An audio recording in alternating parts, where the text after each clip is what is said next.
There's a concept called time blindness, and I'm not sure a lot of people have touched on it, but I want to touch on it because it's going to help you understand yourself better if it's something you struggle with. So that's essentially what this video is about.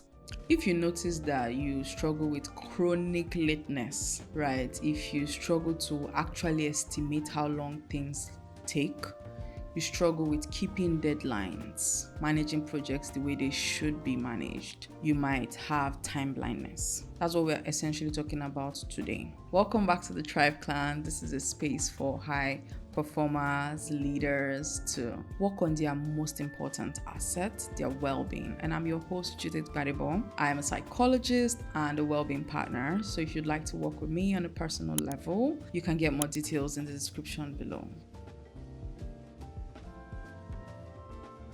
Today we're going to be talking about time blindness. If you're someone who experiences emotional overload from not being able to estimate how long tasks take, you struggle with deadlines, you struggle with overwhelms, you notice time slipping all the time for you, you are constantly late to things, to engagements, whatsoever that is, we're going to go into that today. So what essentially is this thing called time blindness? Not everyone experiences it, but for the people who do, right, it looks like you've been given a deadline of 2 weeks to get something done or 2 months. And for you, neither makes a difference because ultimately you will have that pressure only when it's there and then and it's tomorrow or it's by 12 a.m. today to get it done, right? You don't grasp the time until the pressure sets in. It doesn't make sense to you until the anxiety pushes you to get whatever needs to be done. And what that means is for you specifically, the passage of time, estimating time is something you struggle with. So your internal clock is not the most accurate. Let's put it in that fashion, right? Let's put it in the kindest way. And how then does this show up for you? How does this show up in your life, in your lifestyle? And what is the impact essentially? Does it even matter? Is it something we should even be talking about? And is it something we should find solutions to? And if not, maybe it doesn't matter. But if it matters to you, these are the different ways it could show up. So for one, it could show up as you constantly being late to things, right? You might even set alarms. That's the funny thing. So you have it in your calendar, but for some reason you don't show up to meetings on time. You're always the person who is apologizing for, oh, so sorry there was traffic, oh, so sorry this, but deep down there probably wasn't traffic, right? You just always have some kind of misunderstanding with how time works. That is a sign that time blindness, of course, is relevant in your own life, right? Is relevant in your life. And it's nothing to feel ashamed of. We're here because we want to be seen and also understood and also solve whatever concerns it is we are faced with. If for you, deadlines ambush you, right? So you don't notice the project. Like I said earlier, someone gives you, oh, in 2 months we have to submit this. In the next 6 weeks we have to submit this. It doesn't really make sense to you until someone tells you, oh, we have 2 days to go, or we have a day to go. And that's when you feel ambushed, you feel pressured, and you can only work with that high pressure because that's the only time okay, then I absolutely have to deliver because what other option do I actually have? Right? If you constantly have things like that, then you might struggle with time blindness. The next thing again to look into is sometimes you might miss appointments because you get engrossed in things. So when you're engrossed in something, you lose track of time. Even if you have things planned. So maybe you have things planned for a day, but you start an activity, whatsoever the activity is, a productive one or a non-productive task, it makes you lose track of time in its entirety. There's a chance that you have time blindness. Now, what should you and what can you even do about it? Is there even something you can do about it at all? If you experience this already, right, you might relate to this thing I'm going to describe right now. So you might be someone who overestimates what you can do in a day. So you might put 15 things that can be done. Instead of just picking the top 3 things that absolutely should be done, maybe these are your priorities and you want to just focus on this, right? You always overestimate time. You always believe, no, I can get it done. In just a number of 15 minutes, I'll be able to do this. In 10 minutes, in an hour, I'll be able to do this. You overestimate what time looks like, or you underestimate what you can achieve as well.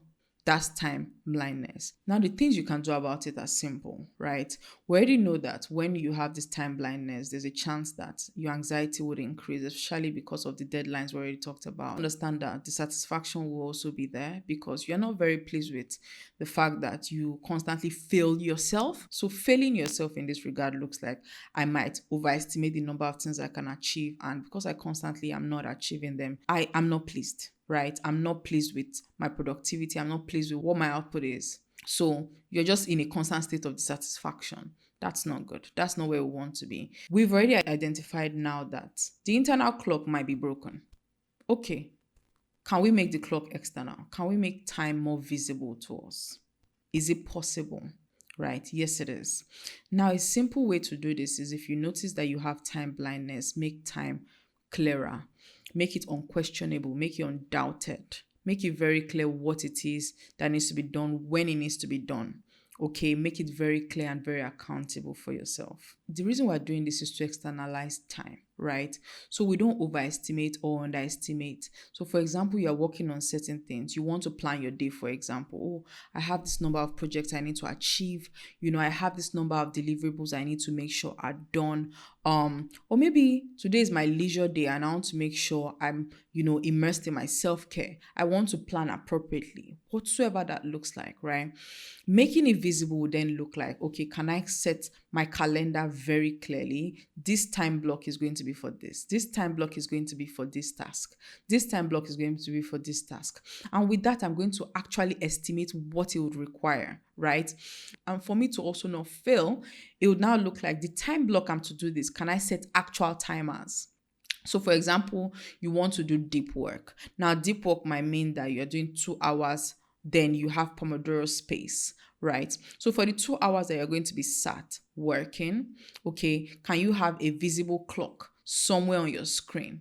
Okay, that is showing, you're able to see how it's going, you're able to see clearly what's going. Okay, now we have 30 more minutes, we have 20 more minutes, we have 10 more minutes. Okay, and after that, when you have your break, you can now pause and see how well did I use my time. Because what you are doing is you want to start processing time better.